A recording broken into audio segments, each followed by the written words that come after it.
Hello there, everyone. Welcome back to the 1894 podcast. And we are back again for yet another match review podcast. And to be honest, I'm not really sure how we're sitting here talking about 3 points for Bristol City because, well, we'll get into the details of it. But a very, I'd say undeserved win, but, win that's very helpful, obviously, for City. I've got a Matiss with me, as always. Matiss, how are you doing after that smash and grab? Yeah, I'm not too bad. I mean, it's kind of the opposite of what happened at the Stoke game, where we kind of threw away a lead there and we kind of thought we deserved it. But yeah, it's interesting. I feel like we haven't really had one of these where we play like pretty poorly and we somehow come away with a 1-0 win, clean sheet, 3 points, and now we're 1 point off playoffs. So yeah, surprising. Still worried about our performance, but sometimes, yes, it was undeserved. But then again, at least we capitalized on our one chance and we defended well. And yeah, we were a bit lucky with their lack of clinicality, but overall, yeah, we still got the 3 points. And at the end of the day, that's what it's about. Before we get into the kind of nuts and bolts of the game, I will also talk about Ipswich coming up and also Cardiff as well, which was two huge games now. Mr. Alex Scott made his debut for Bournemouth in the Premier League, which we're all kind of like looking at and going, oh, bloody hell, he played for us, didn't he? Apparently he was okay as well. Bournemouth lost against Wolves at home, which is not great, but he apparently looked all right. Yeah, I had it on the side for a little bit, like looked at it now and then.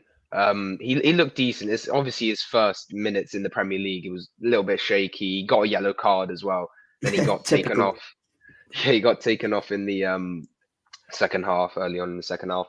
But yeah, Bournemouth, I still think they're going to stay up because I do not want to see Alex Scott back at Ashton Gate with Bournemouth. He needs to stay out with Bournemouth. But yeah, Bournemouth have had a really bad start, but I think they'll be okay once they click and they'll grind out some results and they'll be okay. I think I've read something in the morning that Bournemouth are starting. I'm not sure about the reliability of the source, but apparently they've set to sack their manager, which I saw found that as well. Yeah, which I found bizarre because you kind of got rid of Gary O'Neill, who's the kind of safe pair of hands, and you hired It's like us hiring a young manager, and then just because we're like 18th after 6 games, we go and sack him. It's like, I know it's relegation at stake for Bournemouth because that's where they are inevitably, but it's like, it seems a bit odd.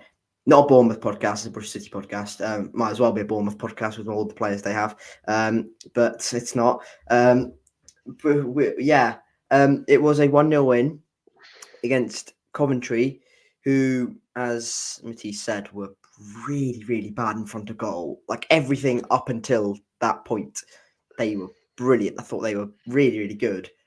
Just did not click for them in front of goal. So this was the team after international break. So you'd expect a few kind of uncertainties in terms of who's actually going to start. And honestly, that's a very interesting team. Do you want to walk us through it?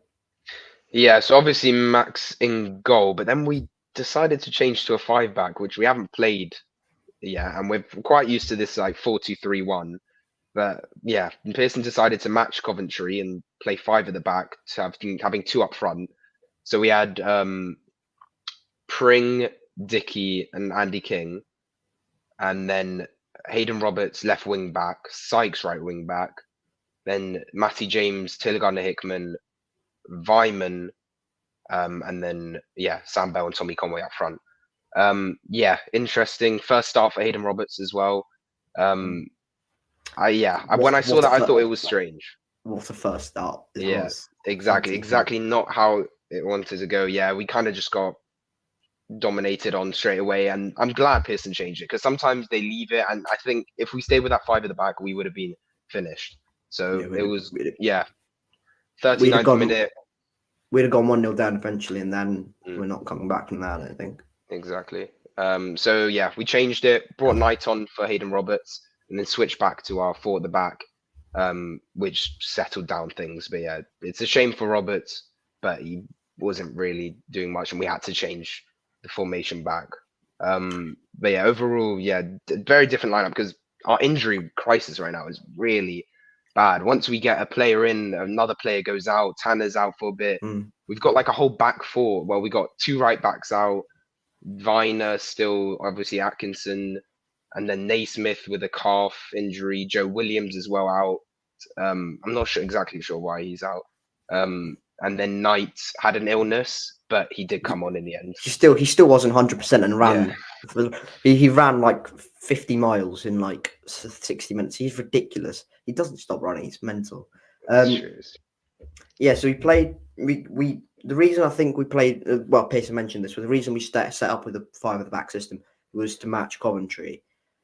Just doesn't suit us though, does it? I think we're much better off. I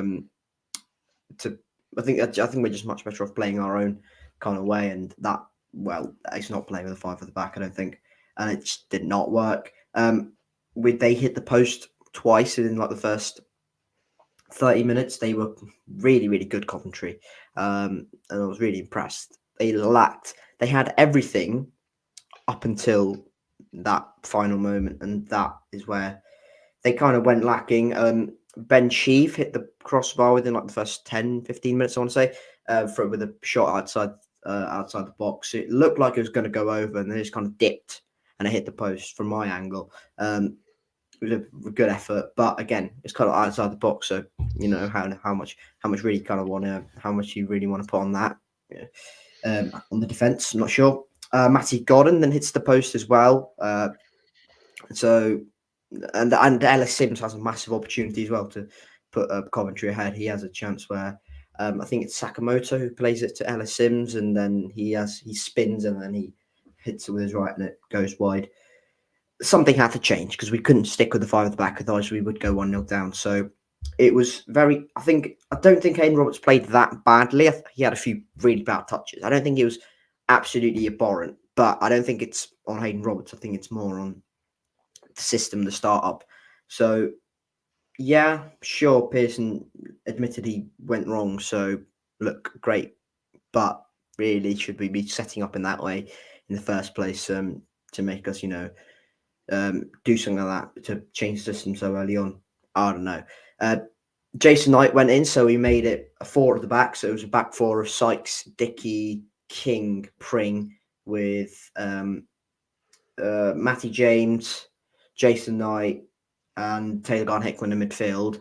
And then Vyman moved up top with Sam Bell and Tommy Conway to make it a 3 up top. That just gave us so much more balance, and we looked in the event just literally straight away looked a far better side. Yeah, definitely. And it was needed. So you have to give props for changing it, but I don't think it was the right game to kind of experiment. I guess, like you said, we wanted to match up Coventry, but yeah, it didn't work. We're lucky not to go 1 or 2 or 3, even more goals down. So we stayed in it, then switched, and yeah, we settled down. But at the end, I'm surprised they didn't score. The amount of chances they had in the whole game, they only had 1 shot on target as well.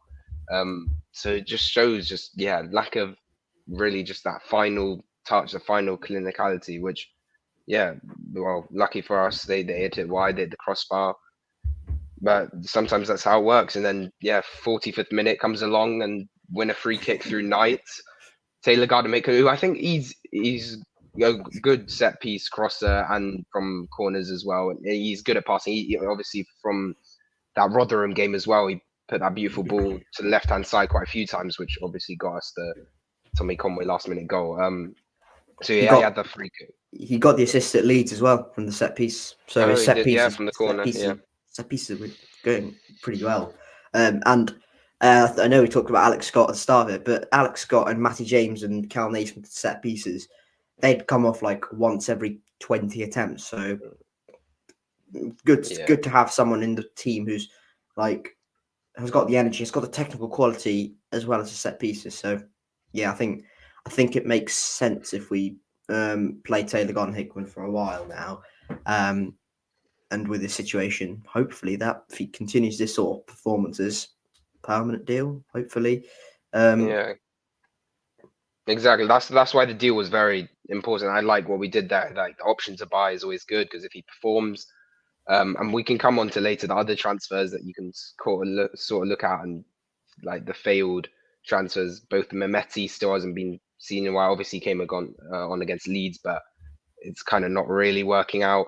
But yeah, it'd be interesting to see. I don't know what your thoughts are where we should play Taylor Gardner-Hickman. I mean, right now we don't.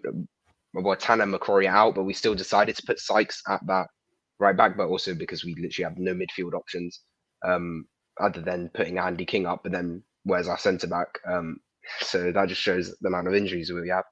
But no, Taylor Gardner-Hickman is. We don't have so many amazing passes in the team. I think Cal Naismith is obviously good at that, and Matty Viner James. as well sometimes. Matty James, yeah. But yeah, so on the goal, it's a brilliant cross, finds Dickie, and it goes. It's a good header. It's a good set piece. We scored a set obviously from a set piece, on against Leeds. Header hits the floor, keeper kind of pushes it into the side netting, and we're 1-0 up, and the whole of Ashton Gate and everyone watching, like, how has this happened? How are we 1-0 up going into half time? It's just mind boggling. But I think most people had left by that point to go into the concourse and whatnot. So we all just like went up, and it's just ridiculous. I think people came back instantly and went, "Well, what's happened? Have Coventry scored or something?" No, we've scored. I don't know how. Yeah, don't know how that's happened because we were outplayed really for that first half, and Coventry deserved to be like 2-0 up, and I wouldn't have had any complaints because they were just far better than us. But the goal scorer Rob Dickie was a part of a bloody brilliant defensive display when our midfield kind of went missing for a lot of it, and you can't really blame them because you're playing Andy Vyman in there, who's not played in midfield for 3 years. Dean Holden, he played in midfield, and then he kind of went out after that. He played as a 10, which is not really the midfield, is it? And then Matty James is the only constant in there. No Joe Williams, no Jason Knight to start with. But as I said, as soon as Jason Knight comes on, we become a much more fluid and more dynamic team. Taylor Gardner-Hickman has kind of played there for a while. But again, still getting used to the system. So no real kind of stability in the midfield. I can't really blame them. They kind of went missing for a while. The pressing was there, but I don't think it was as effective as I thought it would be. And that may be because we don't have Naki Wells in there. I know, maybe because Naki Wells generally presses really well, and that's always good to have in your locker, I suppose. But yeah, I thought Sam Bell was not really at it. I didn't think he touched the ball many times in the first half, especially. Tommy Conway just had to defend for a lot of it. He had to come back and get the ball and try and make things happen himself, and that didn't work at all. Yeah, it was a weird one. I don't think that's sort of half as sustainable. I don't think if we play like that against Ipswich or Cardiff, we will get torn apart very easily. But hopefully that's like a one-off game, and it's very, really good that we've come out of that with 3 points and a clean sheet, because that's just kind of that's the championship, as Mark Robin said after this game. That's the championship, that things like that will happen. And I thought we were good at kind of defensively, but apart from that, didn't really show much. Going forward and offering a threat to Coventry, but that set piece, brilliant, and good to see Taylor Gardner-Hickman kind of consistently getting those good deliveries in. Just quickly, I forgot about this. Talk about the Coventry 11. So it's Ben Wilson in goal, Bobby Thomas, Colin McFadden, and Lewis Binks as the back three. So as we said, Bristol City kind of set up to match the back three system for Coventry. It was Milan van Evik, a right wing back, who I was really impressed by. He had campering on toast for a lot of it.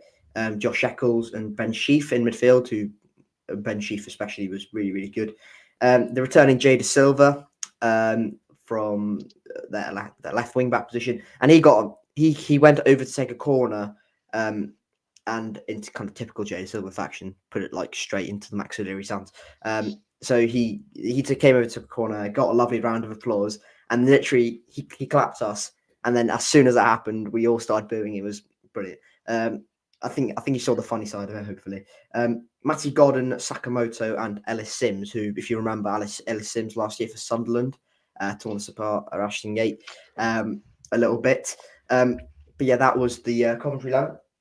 And as I said, they had everything in them apart from that final finishing, which is final touch, which has been kind of a problem for a wee while now this season for Coventry. But yeah, second half. Yeah, go on. Just on that lineup, like going into this game, we looked at their like sort of attacking threat, and obviously Ellis Sims is established and he was great last year as well. So I was worried about like how we're gonna defend this, and also we saw Hadji Wright. He came on as a substitute in the second half. Thought he came on relatively late. He could have come on a bit earlier, maybe made a bigger impact. But yeah, the fact that they just I think we got them on a good day. They just weren't clinical enough. I mean, the amount of goals they've scored. Well, we've scored quite little for the position we are, but we've also not conceded greatly. We're actually a positive goal difference. Yeah, I think we've conceded the same as Ipswich and Leicester. Maybe not Leicester, but I think definitely Ipswich. Ipswich and Leeds we've conceded the same, but no, Leicester 7, but we're on 13. 7, so bloody hell. Yeah, only 7. But yeah, no, like I was saying, yeah, Jada Silva also back. He was up against Sykes. And yeah, I mean, yeah, it was good to see him back, but look, he's still a decent player. Didn't have an horrendous game, but also, yeah, there's crosses, like you said, straight into Max O'Leary's hands, and most of their set pieces, like they had 15 corners in that game compared to our 2. So, and I think Eccles as well on their from taking corners. Their corners weren't really that threatening. They weren't great most of the time. So yeah, I mean, we just got away with. And I think a lot of that is because of Rob Dickie and Andy King just being so good in the air and so commanding in terms of just heading everything away, just clearing everything. They were really good in terms of doing that and just getting rid of any danger. And I don't think we made many last-ditch challenges because we were so deep for a lot of it. Let's be honest, we were really deep. And if we're 1-0 up and we're sitting really deep, normally I'd go, oh, Christ, what are we doing? Just get up the pitch. But in this game, we just could not get out because Coventry were literally all over us. So kind of, just one of those days we just had to make sure we just got rid of everything. Yeah, because generally in the first half we were quite sloppy. When we tried to do anything, it just didn't work, and we just gave the ball back, and we didn't have any attacking threat. I mean, Conway and Bell couldn't really do anything. They had no service. They had no chances. I mean, we haven't really talked about Tommy Conway that much, and he's one of our star players. But in that game, not much he could really do. Just we had to do it from a set piece, like we did at Leeds. And I think we've scored a few set pieces. It's been kind of less of a open. I'll try and find some stats on that, but yeah, hopefully we can. I think you're right on the sloppiness because I think the tone, literally from kickoff, the ball was given to Campering on the left-hand side. He tried to play it down the line, literally shanked his clearance. Literally, like 2 seconds in, he shanked his clearance and it went into the Lansdowne. I think the tone was set from that point in terms of sloppiness. But yeah, we got away with one massively. Second half, I don't really remember Coventry having a massive chance. Maybe the one with Van Evik, where he gets in down the right-hand side past Campering again. Quite a lot of times he did that and put the ball in. And I think Rob Dickie, again, got his foot in and cleared that. He was brilliant yesterday. Forget the goal for a second. He was just magnificent, Rob Dickie. Like, did not put a foot wrong, in my opinion.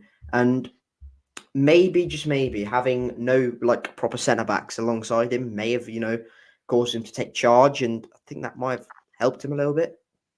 Yeah, definitely. Well, he's a brilliant signing. Obviously, he's proven it now, and the attacking threat and the physical presence in the box. Like, well, he got us the goal, and I think he'll do that quite a few times.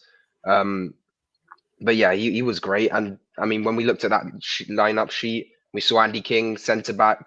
We were all worried because from last season's a couple performances there, that's not where we want to see him. But he proved us completely wrong, and he was amazing today as well, tackling amazing.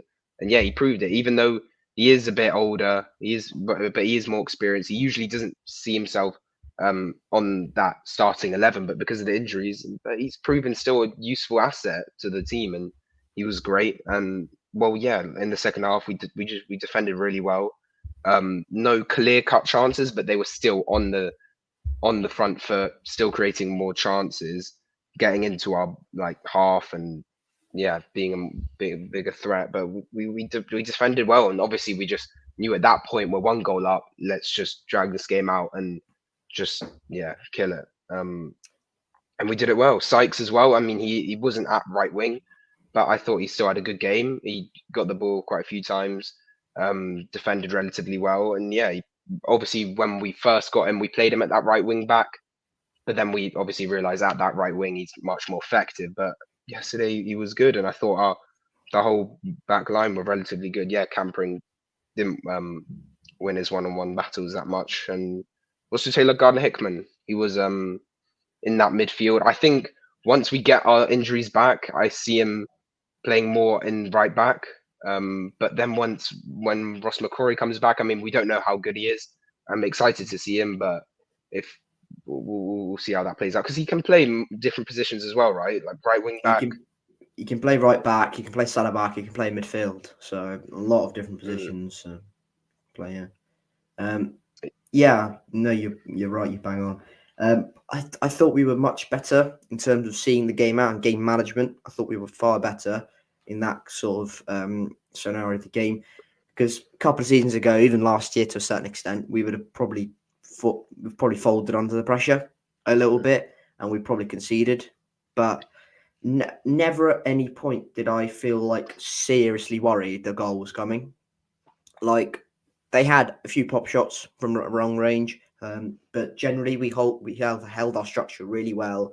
Two midfielders were sitting in brilliantly. Wingers kind of tucked in. Fullbacks kind of tucked in as well. So I thought we were really good in terms of just defending and making sure everything went away, which I thought we've kind of improved on under Pearson. Would you agree? Yeah, definitely. I mean, when we had that, well, it was even last season, 2 seasons ago, when we just kept conceding last minute goals, and I've said it in the podcast before, but the points that we lost like would have put us in the top 6, I think, or something crazy like that. Yeah, I think we'd been like 5th. I think. It's ridiculous. It's incredible, and I remember that Nottingham Forest game when we were 1-0 up, and then we conceded a penalty, and then 30 seconds later they come on the attack and score again. And I'm still convinced Lyle Taylor was offside, but still convinced he was. But yeah, it was good to hold the game out. Good for Max to get a clean sheet. I mean, he didn't have to do too much. He had one shot on target to take care of. He was decent. Again, distribution, not great. There's one part of his game that he needs to improve. But yeah, hopefully this clean sheet will help it build his confidence. But overall, it's a 1-0 win. We didn't play well. The players know that. They've said we didn't have a good performance, but we still got the 3 points. And at the end of the day, now we're 1 point off playoffs, and that game was big. We're on the same points as Coventry. It's a 6-point swing. So yeah, I mean, obviously, if like you said earlier, if we play like this against Ipswich, it's going to be a different story. So yeah, we do need to turn the performance around. Yeah, we need to make sure we're far better in terms of actually imposing our kind of game style, and definitely not playing a three at the back system because that did not work out. And hopefully Jason Knight can last 90 minutes against Ipswich because that would be a very, very good start. I think that's about it. I think when Coventry made their subs, I think when it was Haji Wright who came on, I thought they looked a bit more of a threat, actually, like properly going like they were going to score, because Haji Wright made a few good runs, but again wasn't really brilliant and didn't really pose our defence much of a problem. And overall, Coventry had one shot on target, which, as you said, Max took care of. Oh, I remember that. It was right at him. It was right at his chest height, wasn't it? Yeah. Apart from that, we were fine, really. But we can't play like that against Ipswich because they will score like a few goals. So hopefully that kind of turns around. I'm not sure on the injury situation. Are we expecting Naismith back? I'm not sure about Naismith. I don't think there's been given a lot of news about that. But did you know about Joe Williams and the reason why he's not in? Because I don't think they've given absolutely anything. no clue. Absolutely no idea. No idea. It was strange because. But as much as Andy King was brilliant yesterday, I think we probably would be better off playing Naismith in the centre back. Would you agree? Yeah, I think so. And then, well, if we move to the full back again, then put Taylor Gardner-Hickman at right back, and then have Andy King and Matty James in the midfield. But we'll see the injury problems. I mean, Naki Wells will still be out for a couple weeks, I reckon. Yeah. Few weeks. Same with Viner and Tanner, and then But the thing is, when you look at our squad depth, like with obviously there will always be injuries, but we have quite a few now. If we cut that down and around the Christmas period when Moss Corey comes back in January, he's the longest one out now. We have quite a strong squad, but obviously there's always going to be injuries. But I think through the second half of the season, if we make a couple signings in January, one or two, improve that squad depth even more. Like you never know, and well, we'll get onto Pearson now, but we'll see where we are around Christmas time. If we're still around that playoff push, I don't know. Atkinson's back November, isn't it? Isn't he? I think so. So that's fairly soon as well. So you've got players coming back, which is good. Fairly soon, hopefully. I think that's about it for the game, for the Coventry game. Nigel Pearson's comments yesterday after the game were very interesting. I think I've got it here somewhere. They were very interesting, and at the same time, I'm not really overly surprised he said it, just purely because he's kind of vented his frustrations before. Okay, so I'll briefly break down like the main chunks of the main bits. As you said, I can say what I want today, and there might be one or two barbed comments from me, and they are, but I'm not bothered because it becomes a situation in which I'm fighting for my job, like everyone else is. Whether the players are fighting for their place, I might be fighting for my job. I don't really care what other people think. My position's not been secure, which irritates me. And when he was asked to expand on it, he said, "Why don't you ask somebody above me for once and see if they can find somebody who's going to say anything?" The last 2 weeks have been very irritating for me. I'm not exactly in the best situation, but I'm fine. I'll get better, and I'll honour my contract. So we'll see where it goes. And when he says I'm fine, he means his back injury. And then he said he made like a comment about someone above him kind of questioning Andy King's inclusion in the squad, in the starting 11 as well, which I found, unless you're a fan like us, you can't really do that. So mental. Do you want to have any say on that? Yeah, I mean it's interesting. Nigel Pearson is kind of the type of manager. He's an honest man. But yeah, he's given his thoughts. I thought that on that Andy King situation, I think is a bit disrespectful. He's a well-known, established manager, and questioning his decision choices when Andy King proved everyone wrong yesterday and had a brilliant game. I think that's wrong. But yeah, about his position at the club, I mean, not really being too fair. The amount he's done, personally, my thoughts on Pearson, he's been brilliant for us the last 3 years. Like realistically, they wanted to see us getting promotion within 3 years, but realistically, that was never going to happen. And the fact that he's cut down. So sorry on that. If you want to get promotion in 3 years, you're going to have to back your manager. And where have we seen that? Really? Exactly. There's no backing to Nigel Pearson. I know they bought in Jason Knight, Ross McCrory, Rob Dickie this summer for fairly decent chunks of money, and then you sell his best player for 25 million, and you don't get any of it. Like, but where's the That logic in that? So where how do you expect the team to progress if you're not going to replace your best players?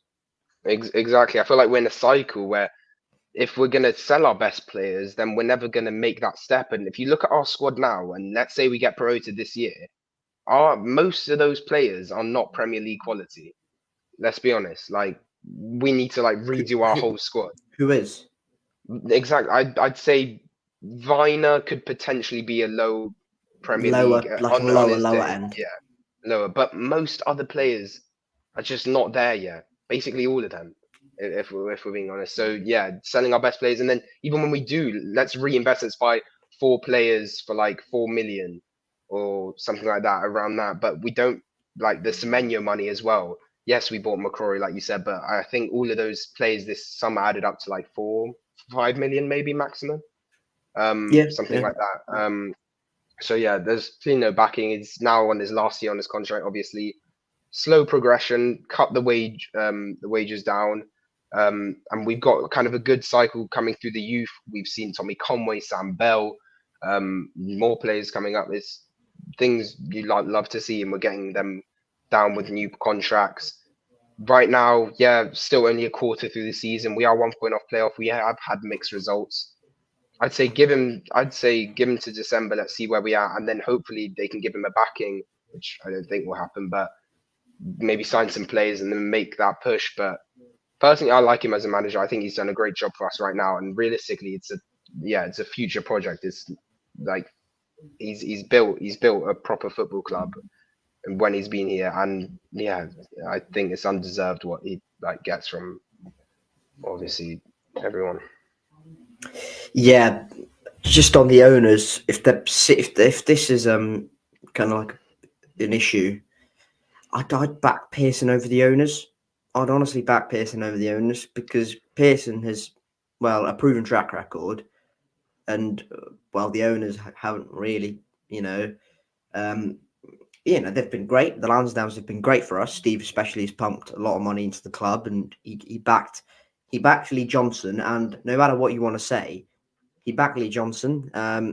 You may say, well, he backed the wrong man. You back your manager. He did back Lee Johnson. And maybe he's a little bit tentative to back another manager fully like that, because remember that summer under Lee Johnson, it was Masengo, it was Callas, it was Casey Palmer, Jada Silva, Sammy Schmodic. A lot of players came in through the door. Pedro Pereira was it as well, on loan. Nicky Mindpar, no, Ashley Williams. But in that same summer, we sold Adam Webster and Lloyd Kelly. So if a championship, I've always maintained this. If a championship club without parachute payments wants to progress, I'm fine with selling our best players. You've got to reinvest that money though. Otherwise, you're just going to get weaker and weaker and weaker. And despite his efforts to kind of improve that squad over that summer, Lansdowne, didn't really happen, which is a shame. But I think we finally got the right man in charge, who's set up a style of play which we love as fans. Let's be honest, we love that high pressing, high energy style of play, up and at them at teams. Young players who are just going to run all day, players who have got high stamina are just going to run all day. Jason Knight, Tommy Conway, Naki Wells, Cam Pring, players who are very, very, very good for this kind of level. They're very good. They're more than competent. We've got players who are kind of getting there. We've got young players there as well. Sam Bell, Tommy Conway, Max O'Leary, academy players. Zach Viner, academy player. Cam Pring, academy player. So we've got players there. Taylor Hickman, 21. So we've got players in there. Yabo as well. So we've got players in there who are young, willing to learn under Pearson, who've got to grips with the system, what he demands from them. This is the right guy. This is the right guy. Go back him. It's pretty simple. And unless Pearson has kind of gone, actually, I can't really be asked, then fine. Go ahead and not back him. But still, got to back your manager if he's going to stay here. If he's willing to be here for the long term, which I think he is, but he's just being let down by some stupid owners at the moment who are acting like utter loot. It's like a situation from Sheffield Wednesday or Watford, owners who are crazy there, but we don't really necessarily expect it from us. I think that's if he gets forced out, Pearson, then that's a disgrace in my opinion, because he needs to be backed. He is more than qualified to take us to the Premier League if he's given the right money and if he's given the right time, which he has for 3 years. To be fair to the owners, he's not. There have been many instances where he could have been sacked. For example, last year, what was it? I think it was 7 games without a win or something. West Brom, after that West Brom game, it was. After that West Brom game, he could have been sacked. They didn't sack him. Fair play, backed him. In terms of time, they have to back him now. This is like the crunch time, and they have to kind of back him this summer, this January as well. They didn't back him this summer as well, which is just mental. Yeah, I think Pearson deserves a new contract, to be honest. But whether or not he gets it is a completely different question. Yeah, I mean, we'll see. I think we've said most of it on that, but overall, yeah, there's been ups and downs, but he's a quality manager and he's done a lot. Yeah, he signed, I think, 21 players now since his arrival. Some of them have obviously failed, but you're never going to have all the players coming in and just fitting in straight away and being amazing. But the fact that he's brought these academy players up and he's made also some quality signings that have come through, yeah, I think he's the right man for the job. And I think, yeah, probably not this year. It won't be.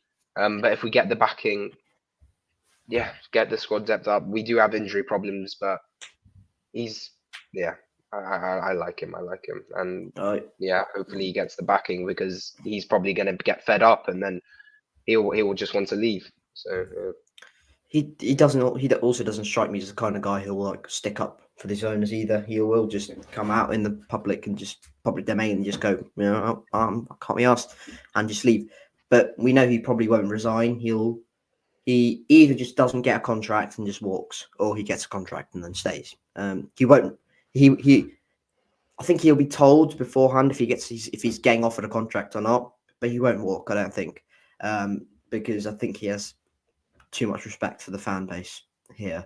Well, hopefully anyway, to kind of deal with whatever absolutely abysmal decisions going on above him. Whatever's going on there. Hopefully, he has a bit too much respect for the fans to stick around.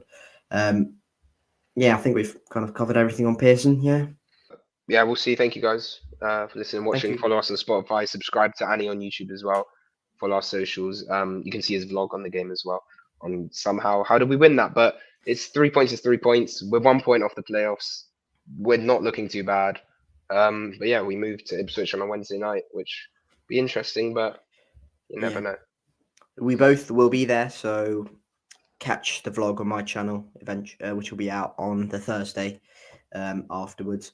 And yes, thank you very much for watching this podcast. Thank you for putting up with us for 58 minutes. And yeah, thank you very much for watching. Keep safe, and we'll catch you all later very soon.